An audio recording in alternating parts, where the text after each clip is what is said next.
modern koni ochio benke the gym. Come on, man, if call to am say go come back a crap post office near me Johnny Van Satamus High Street no me the enterprise groups to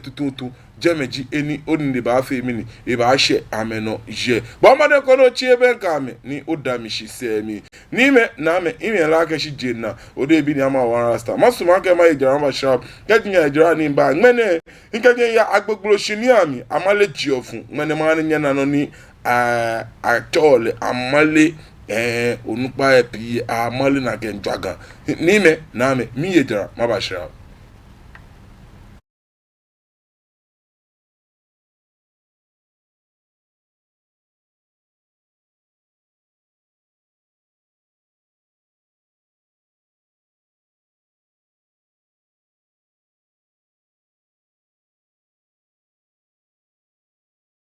Children have a very high nutritional demand in relation to their size, and vitamins play an important role in maintaining healthy growth. That is why we at Base Pharmacy Company Limited have introduced Base Vite Kid Drops, a multivitamin drop with 7 essential vitamins including vitamin A, D, B1, B2, B6, and vitamin C to aid your child's healthy growth. Base Vite Kid multivitamin drops have been specially formulated to help meet your child's nutritional requirements, helping them to get back to playtime faster. With Base Vite drops from Base Pharmacy Company Limited. For further inquiries of bulk purchase, call Base Pharmacy Company Limited on 0302 672 317 or 0247 287 853. This advert is FDA approved. Grade A Academy is all you need. With our neat, spacious, and serene learning environment, we make sure your child is as good as gold. We also engage in lots of extracurricular activities such as skating, career day celebrations, games, and so much more. Our canteen also serves the best and nutritional meals with your kids well attended to. And we are ready to enroll your ward from nursery, kindergarten, primary to JHS 1. Admission is currently ongoing. Locate Grade Aim Academy on the Atamills High Street behind Enterprise Insurance or call us on 0542 426 803. Grade Aim Academy. We say passion and excellence. Are you looking for a media house for your upcoming events? Welcome to Omashi TV Production Crew, a digital station that offers live event coverage such as conferences, parties, corporate meetings, weddings, and live streaming on all social media platforms. Soft copies of events or production can be made available upon request. For further inquiries, call Omashi TV on 0536 772 262 or 0244 425 652. Omashi TV Production. Ajwa Twing Man can mean share. Gana bi ga manti asia mi bi fe ami kwenye kemba asaga ni fe hunu o ya hen strut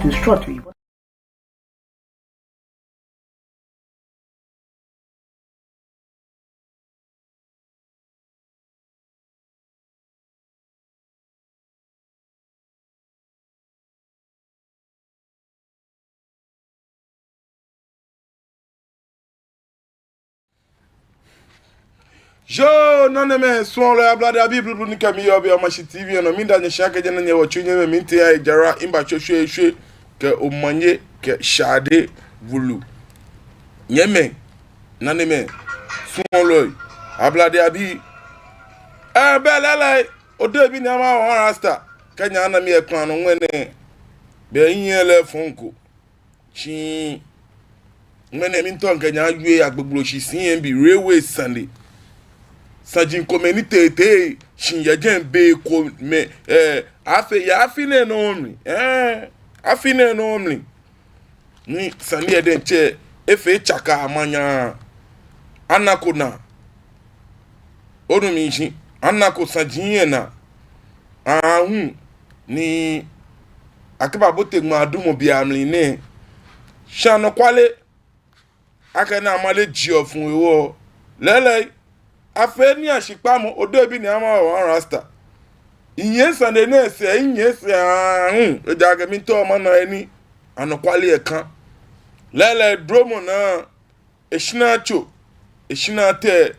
odo bi ni ama wa rasta anokwale akojepo ni mi to ni man bi fe afe mi ni anano ni ya no ejake onupa ni wo yen e gan man dwalo chi mo ji me ni yo mi ni fitelo ise dwalo yi ji me ni yo mi ni ko te ewie mo pe abake bo obu mu no le wie mo be mi ni ya ma wie ne lele afe be ko yino ni eho ne wona lo mo san ni bate no manche moi ni di agbogbo shi si mb manche ne ka chole ni amo pa manche moi e ba manjano kede danto anyo ni manche ne ni chone ni di agbogbo shi si mb manche ne e ba lomo ko ni ya unto onu mi shi e ba lomo ko ni ya unto mini ka lomo ne baba be ona ke ni bi komen ya no ye epopaano titire akede je afe jara elimoye yelimoye chimo ewo inti komen bateshi ejeme ni ona ke wiemu ahemanye de we wo manye la on be ni sane egbe na lewe ba out ke ni info ni di video le dumo jalami le wi ake na no na ka ayo eje nfe ke ya ke ba fin le manye eleko ni wo ka gita flache awie akachieta afemi ni awosan ni emni nyeme masuma ke wa kwa na kan sini mfoni ni wo wie mu ani yo mni to ni wo ba hira nya wa kwa sini mfoni wo bo awie mu ni yo wa jo mu fiam efeke wo shini wo do ebi je base ani je akake sani chefeke ini chumo ebi na chanya ke mba shino ko ya na ebi wo sani mama ko eno ni ya efeke report enwe ake ba eche inu eche she fiot money akanu kwale mashu ali anu kwale no sha chuma anu kwale hi efeke youth be my name ni youth tu chope mapu wo trend ade nese ni ko chumu ko boka sikapo abafo la ba hi ni youth sana me chumu we balaga melenche ame kesenje ha ye na me ame chumu ni ye brainwaves no ake no ya manye eka membe ake epene efeke asha agbako agba won ake he me 1000 Ghana no obi ake me 2000 alo me 1000 ni yo na ka agba sisi shikanye ni shikana mo ake ha mi ji manye le ko no mi sani mo mama defend na ma fe na ke no ya no mi le he ko shikaji na yo ye bi fe ka je bi ka gbe fe mi le he ko ticket na chio eche ticket again I mo ko 7 cities iye copy of ticket ile ni shikaya no make na mekpene na megete castle o jaja aba na so operation e o na yege ko ka iwe ko e shake sani wo iwe ni authority si ameka me the authorities should get involved the railway sajinemi ejageshi it's gamega is long overdue kai balake mukometo hioshika na lene keshika ya sani rent account Kenya state aloke mambie yege mambie you ame presidente ke manso ke be sana to na me na kama me down yo ke mi ji manye no na yo fe mi mama you ake le kokula shika na yo le ko yo nane men son la ablade abi blue ni kami yo be o ma shi TV no o de bi ni ama o rasta to gbonyo ni she kakla gbe yi mi yo mi ya ke nyete nya bo wie mo etu ni nye fe mi ni nye de ntenye bo mi tuwe no cha mi o to fan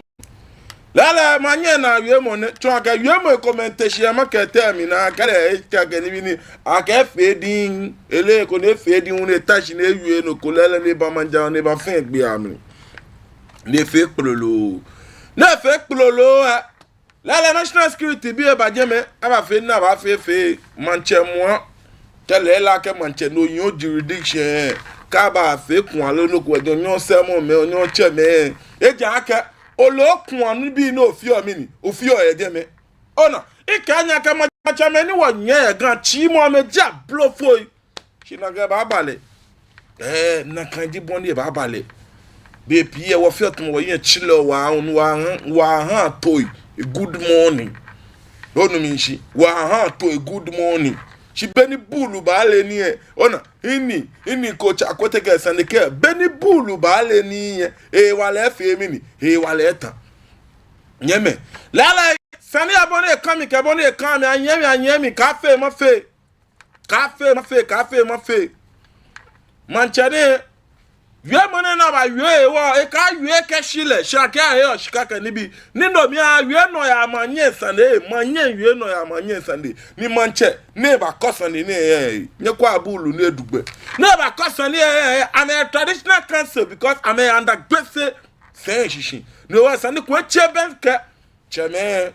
ne ana chama nye kona bana baja aba kosani ye parle se kesane kona ka shile chenya na bulu ne dugbe ne le no to efe kwa ne ba wole danto enyo nyeme e ba wole danto enyo ke ba jarami je ko e ba jarami ke lela ke manchani ejomo ojogba ne yin esikan mo manchani ejomo ne yin esikan mo e ba wo ne ke yibi ni awabwa lo mo mi wi mo etue ni wo ba ke lela ke na manchani ejomo mo ko na to le manche ni awabwa wi mo mi to wo ba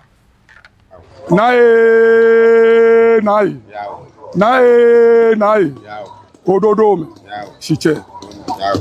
ba ikonu sakuma ko te ba ikonu ko le ba ikonu abo yo ba ikonu agbogbo ba ikonu katamanton ba ikonu udo ko ba ikonu bonte ko sha ba ikonu afloso ajima bon ba ikonu subra ba ikonu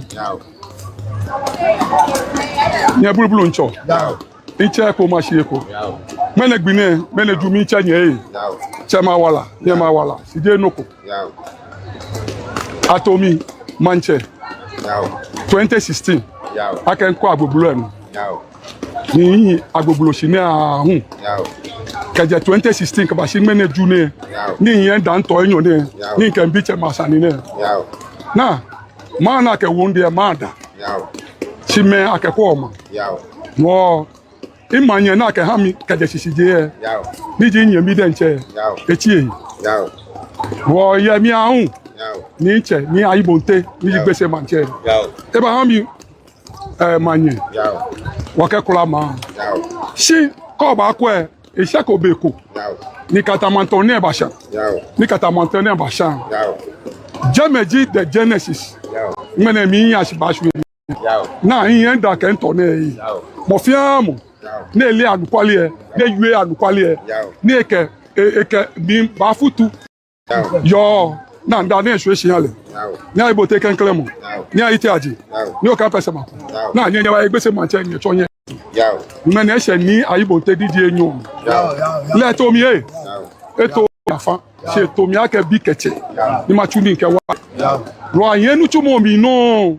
e kata manto ma chane na e wo chi ni ken kwe ye na ka mi efe enye wa mi ye na ke ha mi efe ye enye wa mi se obla yo ne ye bi ene gidi ke ma bi ni cho ne ye ma se wo ni jemba enu chumo na echu ewo nke o ma wole no ya mani eja ke e kwa ma no e bi omo echu ni ye bi omo le kwa ma no e bi omo ro ni ke o ma wole no ya mani ni wole ni isigbe mo ni mene akayin esusu asin akemi eska akiye ko mukuloko money can he noko e agbogbo abi misan money can ko enoko ko le abi misan money can ko enoko katamanton faji boy na ifaji e fe ni anye ni afie mene mi manche ndo monye hin mi chanyi e ja kan na money ba wi sani e ko ham na male eto anukwale ni mene oblayo ne àwọn makojo weku em ichele ni ma we yin enya ko ne wa mi na kura agbogbo e ta ke me yo bi ene fe ame bi e moko iwo na jala manyeme ko ba nu acho moko anti boka e agba fetin ne yo mashka me ko ji jerry ne je ganyoniye sha igbenyoni e agba e yo mashka je me pi e bi eni le am si je no ya manye ni wu e le ba acho amoju na pa fite mi ngbe ro yen da e che me ke nyeme ni me ke na me nya ba ye ko nyenu si kole agbogbo aboyo kantamanton odoko bonti akosia na nye jije ma wodi ni ha nyenu akesaneshi ndomo nyenye na kanye na nukwale ajipo le ka fi se na nyeni emi ni mo fi amoni hose ne ta fi tengbe le na ka buluje ekela ya ni nyumbo ne ekela ya ejake no na ma ka on papa no sale mi e ko mo kono nye chame de chedene chedeli nje unyele no mo fi amoni hose ne ka ba fi temi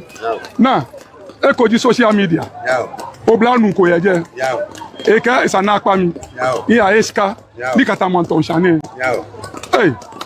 o le man chane apa le gbogbo mo ni bo ko aka pa mi ne o ko ba ye abofu manche se o sisi mori fanteme nya ba do mo gbese me no ka pa mi na ka no di adu ablefo na acho le domi manche domi manche acho le se le sesi group bi ka mori bi na ba do mo gbese mene bo yin sisi na ka no di ni na manti ne cho ya gbogbo si mani lehun mene e ka ake boko efi afili aji afili ala afili luchu ma aba ni wo fe ni gbese aye yin gbese akọ mama papa nebu mene ni cho bo ne me ni cho ni e bi na fe free ameka sky ya be sian si wo won tu ni iche tu mi ni ba tu ni agbese si mene manti ye e ka me ake mi ahe tikiti e bi e ko da se le un ba da na eska esanu ko da se aba ke ko da se aba benafi ba se alo beni nyodi pa ba se esani je ma woji ni chenye fe mi anye ni keji nton ye he ko enya amalia ye ka mi afia to keji na kan le manti ye na edomu na efiti omi ye de chenye bi alesani ke wo kunyo ko nu he e kunyo achele ne bi loju ba si mi e no ni afi o ma yin ase ko ba su yin ase ko ba na wo no ni ana rodina betawo na iche me ka enyeme na inda to enyo na e bonti akosia agbogbo kole aboyo kantamanton odokoko na no na ma che yu na nye bote am e ka checho ni ana nkwale ajiku ni je koji fe ana ke na isani enu ne to no ma nya bla yo nane me ablade abi blue ni ka mi yo be o ma TV eno mi yo mi ya ka nyete nya kwesi mi fore nye bowie mu ni yo mi e fen tuwe nye kwa atafla che manche bulu ni edugbe komo lomo no lomo oke no ya manye ne ka ni bi he bo kan o ala yo mi po me ba na bo no ala yo mi po yo no ya manye ka ni bi e jala mi kuma bulu ani no fi ofin wole shona ken na agba je aka kanya fe bulu ani nyele wajini nye kola nye shikaji kai ona shikaji nye na po edie nwa enye shikaji nye na ona ka de tame piye majache me pi ni nye yo gadan mwe shikaji nye na po ona odoto aduke fon shikaji nye na po edie nwa enye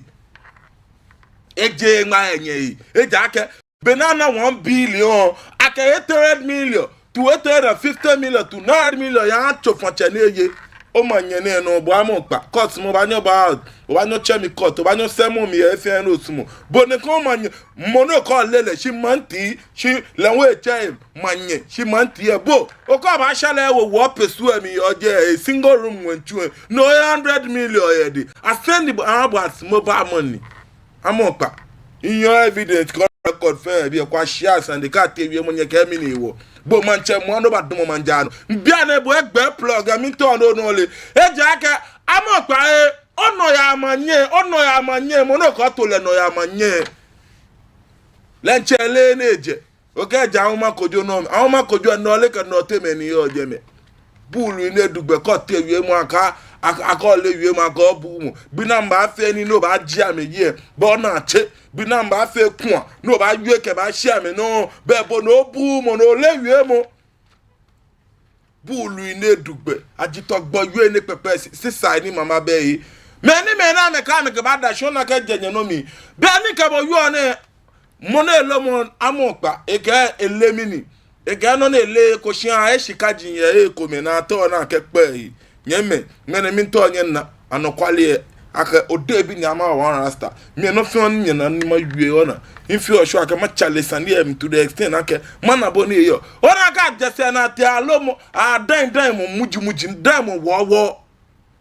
efi anye so nka nye chami keke kaje kumo so many years nye ka mi akot nye ka mi akot ona ka shata bi chapo paje menu chumo mene no ko nye le jage moni kele o je ni kele tun ni ye le fi automobile ne dugbele hun na no kwale efe di mancha na ka ba gbole ewe nye yue nye nchaka fe tinye na mi nya ate kwe ile wo lo kan de mon kwe ba do mi papa nye bulu ani so afi o ke nye ga ma sha jo kwa sha ni so nye fi o e jage nye na shika nye ka e wajin wuji nyote na beje enye no agbemo fe sagbemo eye ni enu eke ayeko be elomo eye ni enu eke ayeko be elomo chinyele no na chole kama whatever goes around comes around min kenye pulu ani so nye fi o kenyega nya ni watu ani yeli ka tewe mo nye ga mi lewo ama pa na enu na ke le koshi anye ni achole no ya amanye no eno amanye fe koroko galoko na ato no na kesa na ekpa eke ni bie mene nke egbe plug no ya amanye producer na na sinifoni kaje no se wolu na me fe na me ke ha me ana na wolu ni maka na wolu acho mo mbi kala na kana amanye kele infoni abadan ana na ka no so ko no ya amanye na no ya amanye na wola afili no ya amanye wola afili no ya manya iwola afili ka ji mo bi na to ale afo no tetu we mo pa ba ke mi ni ewo na gbe o na ke wole na o kan ka di agba ni di kankle a to ake ma fe jolly ba ake jolly fe mo ha me position jolly fe mo ba ke ha me position ko te we mo ake mi ni ewo kwe aje wono nu wonu ni ye gan yi bia ne bibi ni wo ba wo yen chilewo no mo ko kra nye ba bu wo bulu mo ko nye eke no kwa balaka wo onu mi shi bia na nye kwa wolo ne nye mambi mi kana wolo ne mi yanye wolo na kete akan jiji hon lo moko ni hon jiji ejala mi kokonte sela ya gbegboloshi moko ni hon jiji pulu ani fe mo ko otewie mo pe abake na bo olewie mo no bu mo no chobi adebi ani fe neke wolo no ne na nye kwa agbe na kete comment DSS sit normal one me ka wo ye J 0387/2026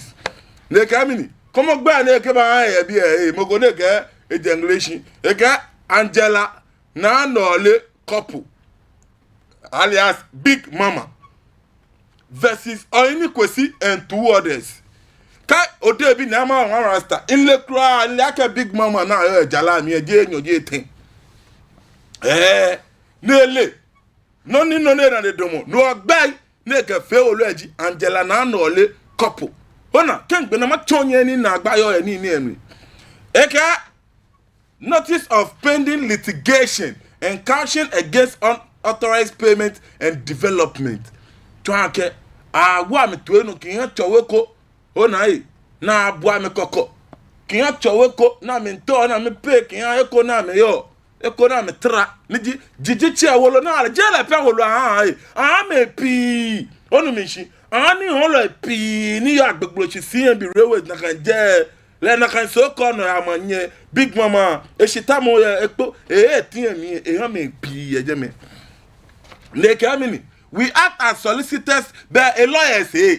le fe wo jini na printing na anwan ma many oni bi ye ka lo gba ba nwa ka lo gbe no won ba nwa ba ke wo mi ake lawyer mbe ba wo ma igbe ojo talo julo ni to mo meneme akamini we act as solicitors for Angela na Nole couple alias Big Mama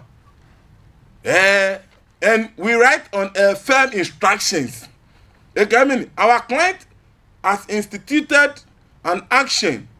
at the High Court of Justice, General Jurisdiction, Accra, in suit number GJ 0387/2026 concerning ownership and possessory right over a parcel of land along the railway line at Agbegloshi, upon which some of you have purportedly paid monies and or erected temporary structures, sheds, or other form of development. Chonke, ene no ya manye ekamini eba yue aloya ne loya ne li akaya na me na me li ake ameba na ameba me ngojala ye shikon kono ni le shikon ni ye railway say no ikumo yi eke ownership ownership e claim ownership ye na kanje egbe nye bi alaka na mo ho ale me manche ni ho ale no ya manye nye bi alaka na mo ni ho na kanje me ale afe bulu ko te wie mo pe abago bu mo se ole wie mo adito gbo wie ni te mo meneme ne kan ke yo manche ne kan ke yo manche a to do so do na gbo e ka mean we are instructed that certain individuals without lawful authority have been purporting to allocate portion of the said land and receiving payment from unsuspecting members of the public. Our client disputes the authority of such persons absolutely. Transaction, ya be an environment to a transaction. I'm a client there, I'm a nagashi, I'm a shikon, a shikon, let no amanye, a shikon, your railway said, yeah, but I can a fuck by echo of a mini. I'm a coming. No quabula, you mona, you. Again, I can't get come and come and email come alone. Eba a collect shikajin come ye me commande. Ye na kan shikon, le parcel of land truck and le shikon, le no ya manye le shikon, na kan shikon ye bi alaka na mo kinale. To e ka railways bi ni kinale, alo na mo ni ka shikon ale. Mi to ma na mo ni ka shikon ale. Poulu ina to amo nu pa ka o te wi mo pa ba ka ke chi. Ah dragon, gan fete dragon. Ni railways no ba mi anwe je gbese pu agena kian tele ndadie kaja bia ka gbe brekusu ko le wulamo leji mo ni san na kian pulu ani ko o te mo power ke mi ni wo ne can take notice as follows: that the subject matter of the land is actively in litigation before the High Court of Justice, General Jurisdiction, Accra, and its ownership and right of occupation are yet to be determined by the court. Chonke, be ame many men ame oni ye jeme aya shikun e court. Ben menen to ake no ya manyen to chonke shimini. E ke strike anja court allow mini because striker je kanjoni ni striker shikun railways. Striker je kanjoni. Striker shikun railways. No striker no and two others. I made two others. No ke akote striker ke me two others no ke akote ni nigbe court o ka me ya nye lo ma ka nye ye no ko ejeme asoma collect o shike han nye nye ke fi onye emuku omo gbolo ni do to mo meneni ni Mackenzie lele me na mo gbolo sun oni mi shi na kan me yo next page nalo eko mami channel amegamini that any person who has made or continues to make payment to any individuals is in respect of the said land does so entirely at his or her own risk and peril. Chakashin, mo fi amoni oni na kan popa no ya agbegloshi agbegloshi CMB railways tele ndade eje egbe eri le era mama eko akejeme enomi dije so ko no amanye so ko agbegloshi no amanye na ke na kan je ele enomi ni e ke kamoko le ne page kan amoko ejeme be mo efe na kan is our own risk. Try to pay, I'm going to put in your pay. Abasa, Baba, Eshke, no, she na get me fe bulu ani fe money. Ah, fe, come on, get home on ye, loni, jesanika, benaway, about demo manjano. I feel it bold, nake lomo, jonupa bulu in it. I want a yahoo. Meaning only. Neka mean that any erection of shed, kiosk, or other structures on the land during the pendency of the suit constitute an act capable of being declared unlawful and may attract demolition, recovery action, and or claim for damages without further notice. Chakashi, ka na ka me komenkla agbako eje ma lo, ame oni eje lo ame wo jalala be ke kiosk alo no ko ma je mele be mla ka me ba ye, ne mla, bodi encho yin oji.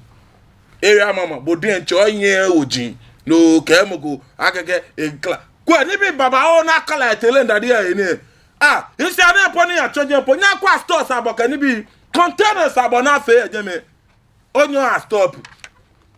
Ora, come on. Bulu ani komenjano. Ne sana kwe, na kwe ye gan. Ejake. Wo de abi wonye watalashi no ba chomo nyoji. Ye wo nomli. Wonye watalashi no ba chomo nyoji ye wo nomli ejake. Komen poko a cheje ni ka na eba again ni wo ka wonye atonje mepo. Ame ha no wo na wo le aga je wo nomli diden. Ni wo ka ma me nya aga je wo no mi dije te ba le te ni wo wonye otashi ni wo no mi kun afa kun ni ke ba wo mi na fi onu na twi sumo ya mi yen cheme bia na shebe ko ni wonye wa anya na kan gaba don you te kanye te wo ya no ni kanye te ni wo ya bole ka atwa ni ka atake ni wo ba mi yen onye otwa bulu a bolu ko na wo botomo 50 goals ka bo na atake na ke wa ba mi ka ga mba mi ni mama fe magic jimi malaji ni ma chanti go say ne wo nyenye bo ablo nye shisa awo ko na ba ka ke woji ablo bole dabi you te bia ne gadangba you wo nye wo shi cheme na me bo ablo wo nye wo kwa nyenye bo ablo e ja ka ke beri bulu ba le ni wa le fe mi wa le tan nyeme no na lo mo ye na no nye jio nye ka nye ye no amanye ka shikon shi akọ na ne me sun lo ablade abi Miss Maka ne shema gbele phone line sa yin to anye to ne domo manchemu obadomo manjano o lomo aka no nyo no che eni ayo ni ole noko no ye ko noko ejen na aba chogbe na feneke na tobi adebie shiaso moa oje no okoye oba olomo okebi kenga keni bi fin dadaishi awonye ya o ni wonye abadai benyemi ona ene chon akeshi nye magia cheme ko me na toto enye abadai benyemi kin awo bibi enu wo ba nye dwe wo yi no nye dwe wo ba nye na nye le aka wo dwe nye chinsi je tamu na no na ka wa chonye wo ba nye na nye le aka chinsi etamu mini etamu na no eda ka beni bulu ba le ni wa le etan wo wonye wo tashi ko ni nye fite ma nyenye ba fite ma ko ni kanye gbo nye shisa awo na ka ka woji ablo bole woji ni fite lo dabi cheme wonyen neke bulu akoti nele wonyen wawo ngbele phone line say 0274324331 0274324331 mi na ke nkola ko eba pano elo ablado fa no gba kan no twa gajo hello Over no back, no back, I know track at you. I know now. Yo, I know now, Anche. Over I know now.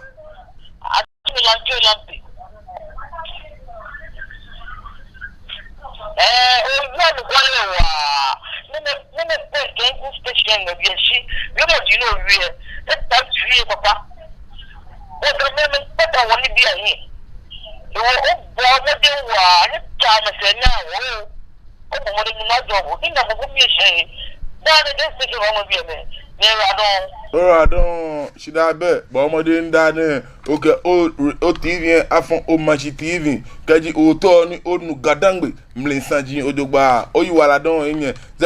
0274324331 0274324331. O ba ni o twa ko ni gbohun o fe mi ni. O chon ojo emo. O nu mi nsin. Yeteshin. Aka dana aka ato mokonoko ato no ya manye ato bono ba kwani ni ano alo no ba bablo mi na ke kola ko e ba pan ano elo ablado fa no gbe ke no to agajo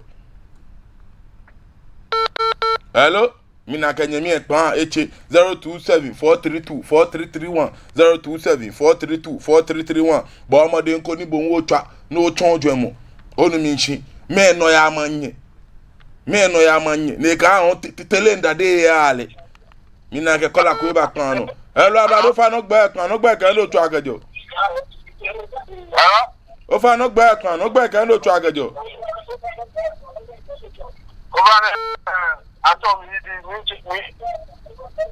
Ando na ya nche.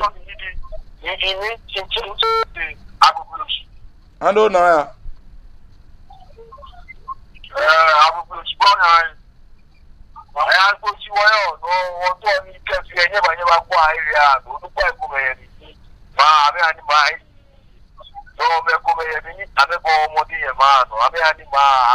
Kafe nye yuan. Kafe nye ka yuan mo amashi. Nye manche ebo amode. Nye nche amegbe. Nye nche agbe aga nye baga aga nye manche ebo amode. Alo nye manye, alo nye senche, alo nye neke ebo amode. Agbe glo shi nye ba manche.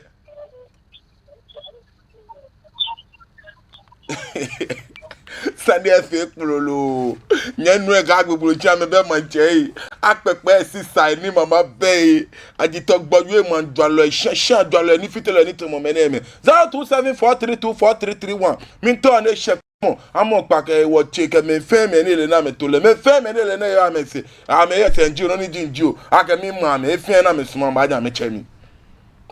o de bi ni ama o wan rasta efi na me suma ba nya me chemi mi na ke kola ko e ba kan no elo ablado fa no gba kan no twa agajo hello fa no gba kan no twa agajo hello o fa no gba kan no twa agajo o ma shi TV won ja to egbe ke mi se o fa no gba kan no shabu eno o gba no twa agajo yo actually ashimi chakenjosu ando na ya Minto ni mariake ya ne manche me kra mi na me ke afi ha me apene manya one station ke ya ke real station jo mi na charge me ni je government sponi alo sponi na sponi e ja gbene gbete ne ko ba no shiko ese neke shiko ameneke shiko amene no na no ne icho no ba ke se sane plele amede shio shagbena me se no kokra acho agbene shiko ne trasi ba she ko potential ko to ko pono ka bele wo pona wa no ko je mo jugba sha me chele no kokra bye bye Ufane yo oyiwala don lele amen chele loko klacho shi di ame fi oko yemi na me bo ame woni body kwa ehun yemi elo ablado fa no gba kan no gba ke to agajo ajo mi ni o e kan no na ya ajo mi ni nja agajo so o fa na no na ya nche anu kwale yo mo le Jinka umoni uno for mami nyemo no for buche ni teni dine akwa jine nyemo bana nya sisimo ya wo dubai ke noni ke langadi sadi ni ba wele lo dine yelo kolopo yi boy mu ba boy ni tumo na ka ha me pe kama me na chika me fio loko gameni ke ya me jigame I'm a single room chamber or cafe for you to now. Sorry to say.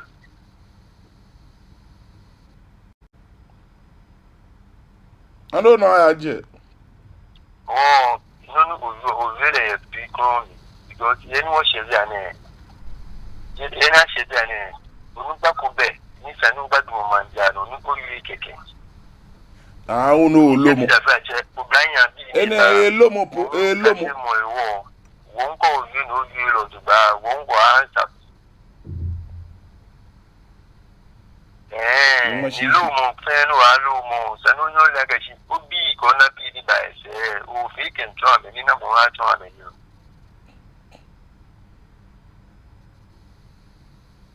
you. Eshe, Ora don che. Fio ni moko hun aba 027-432-4331 027-432-4331. Bo amode ko ni bo wo twa ni o ton ojo mo. Nke agbogboloshi mo ni ke le je agbogboloshi ko lo ko si MB railway se fe katamanto manche le ne eba lomo ni lomo hun asomo a ameyo pulu ani elo mi ne kola ko eba kan elo abado fa gba kan no gba kan lo to agajo yo ando na ya opa ne oyi mo ngona mo wo bote wo bonye tuwe no ke sadi o jemo ya fameke de bo bi no wo nga be wo nkasa ake jemo yi o ke ha no pa o mata bo fa ke bo do mo jemo mi fi o hawo o la ke hido sando yi o shimo won ka se no ko kan jodi yo shida be nye oyiwala don nu ajo obo ni ifata ya bu ke o nga wo papa be ko me if you tomo amiani what you know worth in the because elomo ne keke bi ke weku ke ni bi fin dashi ni gan weku da onu mi nchi gan weku da ni lomo ya unto o ba lomo e ko ne ke be no ba le sin bo de ncho atwate atwo yin na eja ke na de nyami di mene nyami di mene mami nyami bi nu bi di mene mete agban yen ke mina ke kola ko e ba kan no elo ablado fa no gba kan no gba kan do to agajo hello o fa no gba kan no gba kan do to agajo ato mi ni adoje ise kokoro bi ni ando na ya nche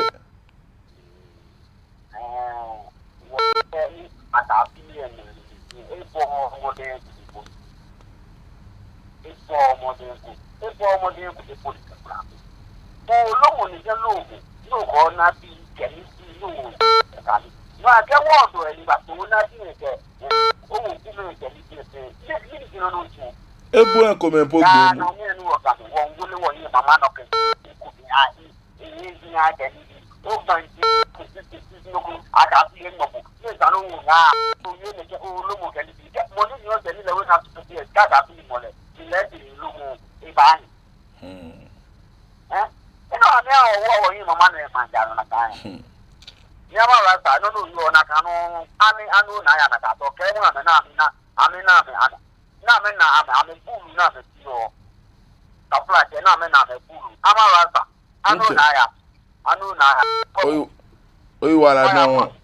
oyira don fio ni moko aba mina ke kola ko un eba pan no hello ablado fa no gba pan no gba kan do to agajo one rasta nche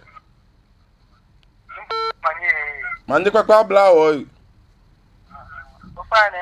achomi ni adote we be ke kaneshi ando na ya nche okay you know you are and the quality go she open we mo lo if you are get o ge mo ya picture over there you yes you know ani we mo ati o be awo over there you nche yo oyiwala don ipa nu ajo obo ni ifata line no njami 027-432-4331 027-432-4331 ba omode nko ni gbohun otwa ni ofemini ochon ojomo mina ke kola ko iba kan no elo ablado fa no gba kan no gba kan do to agajo one rasta inye yo mi afi mi chakenjo suekun ando na ya yo mi biake wo lomo na lomo lomo ni ese mi eba ni na iweku na alo eba ni na se bi da bi le de je ba pa ni wo je wo manche me ni wo yin gan na ku me kra pe ni le kra na kan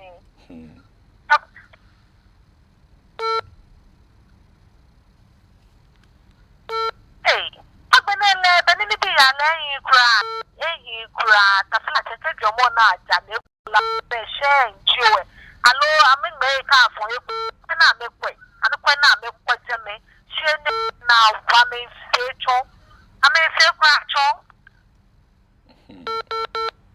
Yo, inye oyiwala don enye you ekpan eche 0274324331 0274324331 Bwamode nkoni bon ocha ni ofemini ochon ojomo minake ablade ko iba pan no. Hello ablado fa no gba ekpan no gba kan do cho agajo. Makwa bo fa no TV volume abashian mi o fa ene.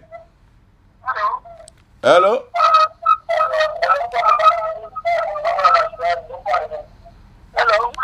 Hello, ofana ekpano.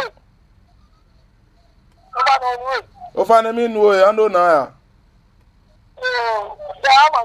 Manye papa bla o.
Shida benche. Oyiwala don ake ochon ojoemo. Lele ni ababi wo na youth ni woba. Gadangbe youth min kenyi ni awo yin achele awo. Ona me kometo mo ne kesa ni wo be ame sisi. Ona ete silebi man pa bede ba le chin abole kutu ape no afolo eni bi ye eja ke elomo ake wase yi no bi fe won wa gbogbo eko ni o ta flat me ko me ba fe kun ni me ko ma gbogbo yi aso ma lomo no alomo fe yen yo shika eje me yi o pepe yen yo shika eje me ni yi o ono ya ma yen na mo won shikun ale iyo yu ake eba aboloko dan o bajala mi ayejala abodan o te kusun fe se kusun fe mo biami ayejara yejeme akin abodan je beja kan de shika wo de pe shi jara ye le don we koni no wa ka jaye jara ejema abodan ni gbe no batashi no lomo ne ke lomo o yejomo ta flache ne ke gbe me ne bo anya aka sanction ame bo ahweku ame bo aka me talashi ejeme aka me talashi ejen maba mamu na nye be ma pa ni ba agwa ni ma hwele mo ohun da ne ba akole ame no ame bo nda ne ba akole ame no ba to ame yan hihwe mo ka me chigbe mo me manche unu ke manye ya atufa chengo akoba dio na bo ya kota akoba dio na ejeme koko le mo manye enwe o le manye enwe 100 million na sen na abo mo ba money ba no ba je o ba dina ye ake mo chukoloko mo na mboko na ake chukoloko yi nibi ni eja ehun kun afo eke nibi fin anya ji eyi ko no je mo yi mo bile yi ka fitele ko no je mo bile yi ka fitele oh aka be ni bulu ba le ni e wa le tan mini no ni ko no je mo ko bi yi ka fite mo bile o fitele ni mini obana o fite mo bile ni mini obana ka te wie mo pe be awole bu mo ye yu okeke kwe moko mi to mo ni ka nu ni egbese alogan na nya ka mi na kan yo mo ko kwe jeme nje ba na boni jika boni tamo ya jeme nje ba na boni jika boni tamo ya ye ba na kelela ka pakifan pakike na no abobo ablu de na agbo mini no ni nye ha to enjo la bakan nye no ya ke hwele mu abagan kutumpo ani bi so ana no kwale fe awie nye ani lumo yele fe chaka basa style ilé akẹgbẹ́ máa pa ìyẹ̀ kúmọ̀ gádẹ́gbẹ̀ lùmọ̀ yẹlé mi náà yọ gbẹ́ máa pa ìyẹ̀ mi náà mi ń bọ́ àmì ọmọdé àmì ká mi tí àmì wàlà ká mi ẹ̀ fòṣì akẹ́sẹ̀ ní gan àdánwé àyàn àyànà kúmọ̀ mo fi ẹ̀ mo ṣí ẹ̀ yìí ṣí kọ́ ọ̀bá ló ṣí ẹ̀ ní yọ̀ ẹ̀ àdá fò ní pápá fèé mọ̀ lẹ́bẹ̀ kún ọ fi òfin kún mi sanene mi ona sanene na yemi je na ko gba na e se lo mo ne tenu ni come on inkwalo bi anu wota ni ba kanyu aka ona mene me lo mo na me lo mo mi lo jo gba aka mi yo ni ye je me nle aka tu osika ha me je me se ona ka waji muji gboyin je na ma wo I'm a believer me o check ole ken lomo o check gbogbo lomo neke kole ka gbogbo ni no bo manche ne no ke bo fi okusun e han neke kole e ka gbogbo e ke no ni ji bo ke bo fi okusun han neke ni bi ne e shibo o e jalabi ne no shika ako ya e china no ko ba fi okusun han me se mi no to ai aboti apo na ke fi okusun e je me chito jogo ai gbanten ke ba no ko ba fi o ai gbanten no ko ba fi me nchire mo yo ni na ne me so ro ablade abi blue e shebe ko le sani gadangbe youth wo de nche wo teshin ni wo no awo yi mo ko kra be ni ba no awo no ni wo ka wona wo ba wi ni wo che me ge me gbo e le che ne gbo e na kan ba fi